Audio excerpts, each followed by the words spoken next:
Part 2, critical thinking. Given that the Trimex Colleges system has thousands of students enrolled, what challenges might surface when linking the student table to the course table?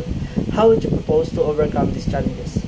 So, sa number 1, challenges na ina-expect ko na pagka ang estudyante na reach sa Trimex Colleges ay na-reach ay 1,000. Unang-una, dapat gaano ba ka-secure yung information na binibigay ng estudyante. So, dahil kailangan secure yun. Pangalawa, yung pagpili ng reliable na database management system na kung saan ang mga error na tulad ng mga corrupted file ay less prone na mangyari. So, pangatlo, challenges is yung how to arrange the information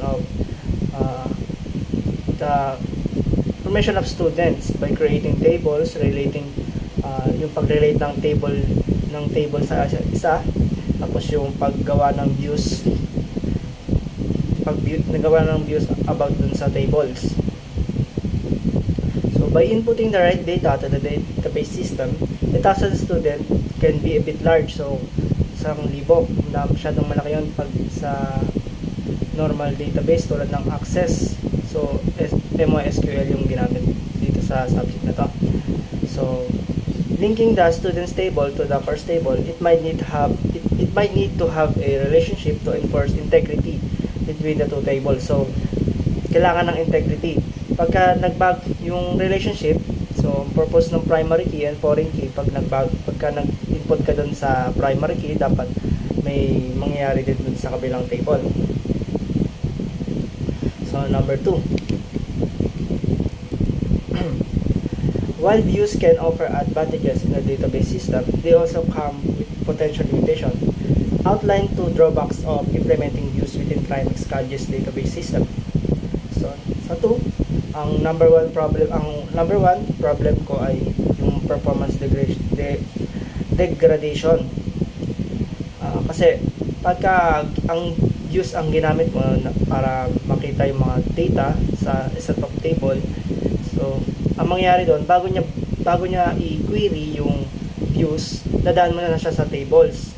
Kasi doon galing yung mga data na kinukuha niya para ma-view yung views. So, ang views ay hindi siya isang real na table. So, pangalawa,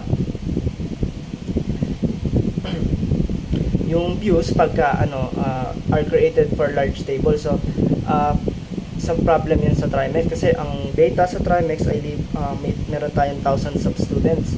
So, kung sa storage, edi mag-occupy siya ng mas marami.